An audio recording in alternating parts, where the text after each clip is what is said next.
Assalamualaikum warahmatullahi wabarakatuh. Perkenalkan, nama saya Aulia Rahmatul Aziza dari kelas 1293. Di sini saya akan membacakan kembali bagaimana identifikasi dari cerita Mangir karya Pramudia Anantatur.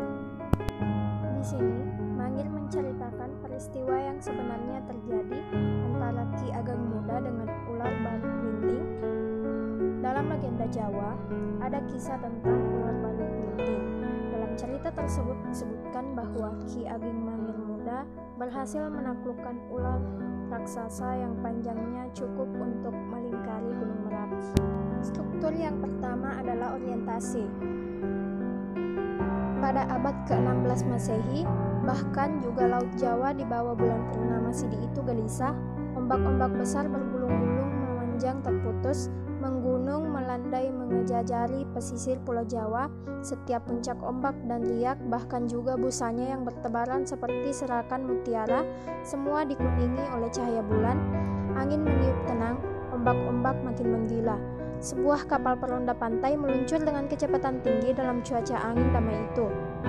Badannya yang panjang langsing dengan haluan dan buritan runcing timbul tenggelam di antara ombak-ombak purnama yang menggila. Layar kemudi di haluan menggelembung, membuat tunas menerjang serong gunung-gunung air itu, serong ke barat laut. Barisan dayung pada dinding kapal berkayu berirama seperti kaki-kaki pada ular naga. Layarnya yang terbuat dari bilinan kapas dan benang sutra mengilat seperti emas, kuning dan menyilaukan. Keterangan berisi penjelasan tentang latar dan waktu dan situasi cerita yang akan diceritakan, yakni di Laut Jawa kira-kira pada abad ke-16 Masehi. Struktur yang kedua ada pengungkapan peristiwa. Sang Pati berhenti di tengah-tengah pendopo, dekat dengan Damar Sewu menegur, "Dingin-dingin begini Anakanda datang, pasti ada sesuatu keluar biasaan. Mendekat sini wahai Anakanda." Dan Patra Gading berjalan mendekat dengan lututnya sambil mengangkat sembah, merebahkan diri pada kaki sang Pati. "Ampun Patih, membangunkan Paduka pada malam buta begini. Kabar duka, balan tentara Demak di bawah Adipati Kudus memasuki Jepara tanpa diduga-duga." "Bagaimana Bupati Jepara?" "Tewas, enggan menyerah Paduka." Patra Gading mengangkat sembah.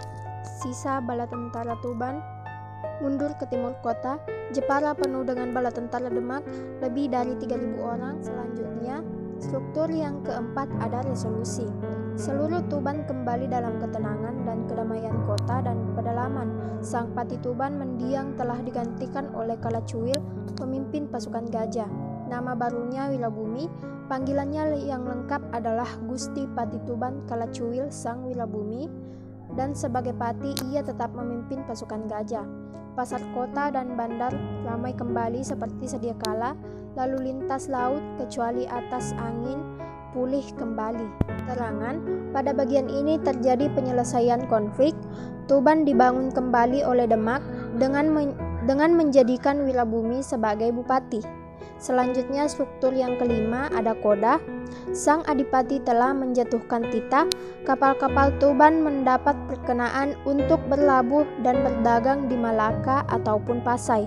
Keterangan, akhir cerita ditutup dengan diizinkannya kapal Tuban berlabuh dan berdagang di Malaka. Itulah tadi hasil identifikasi dari cerita Mangir karya Pramudia Anantatur. Sekian dan terima kasih. Wassalamualaikum warahmatullahi wabarakatuh.